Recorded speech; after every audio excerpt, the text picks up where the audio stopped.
So narito na nga po mga idol, Barangay Ginebra updates tayo at napakaganda po ng ating pag-uusapan. Pero bago tayo magpatuloy, isang tulong lamang po na like bilang suporta sa ating YouTube channel. So sa kakatapos lamang po na PBA Leo Award ay kandidato ang ating mga Barangay Ginebra player na inaasahan natin makakahakot ng award bilang MVP.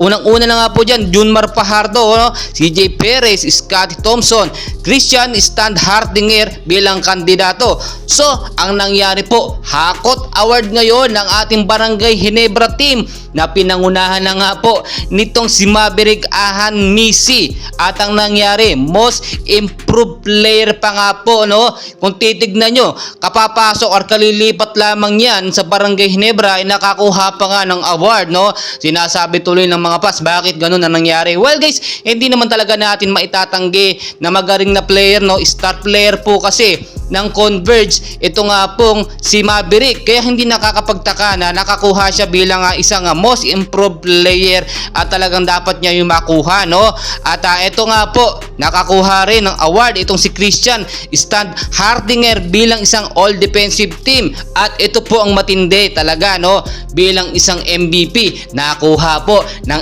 ating sentro nga si Junmar Fajardo, at talagang hindi po natin inaasahan yan. Siyempre ang dami niyang kakompetensya na very qualified din, pero nakuha ng ating pambato na si Junmar Fajardo. So pasok naman po sa first mythical team ang ating mga pambato, which is si Christian Stan Hardinger, Junmar Fajardo, Jamie Malonzo, CJ Perez at si Scotty Thompson.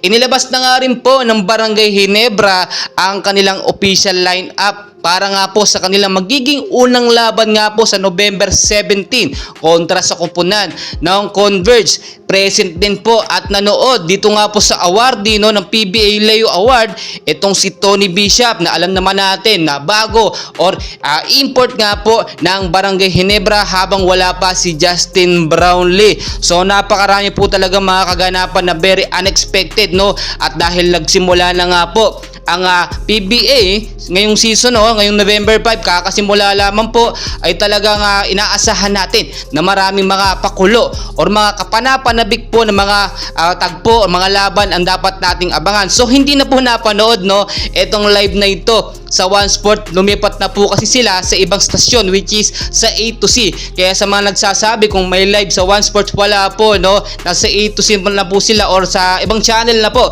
So abangan nyo yung mga updates and po marami pang kaganapan na ating dapat bantayan. So ngayon po, kahit wala pong Justin Brownlee, ay nakikita nyo naman ang Barangay Ginebra natin bilang isang defending champion ay pinapatunayan talaga nila na sila pa rin ang magsa-champion ngayon. Maraming mga fans tuloy nagsasabi hindi na kapanapanabik or hindi na po exciting manood ng PBA kung ikukumpara noon. Ngayon po kasi hindi pa nga nagsisimula, tila alam na natin kung sino ang magsa-champion. Well guys, wag tayo magsalita na tapos, do alam naman natin malakas ang kupunan ng Barangay Ginebra dahil meron Tony Bishop kahit wala po si JB at meron pang star player na si Maverick Ahan Misi. Pero it doesn't mean na sila na po ang magcha-champion. Pero syempre, ang suporta po natin nasa Barangay Ginebra. So wag po kayo mawalan ng pag-asa, hindi pa natin malalaman talaga kung sino ang magkakampiyon ngayong season. So dapat tutukan natin ang mga laban at abangan natin yung ating mga paboritong mga player at mga paboritong teams, which is talaga magbibigay sa atin ng kapanapanabik na laban.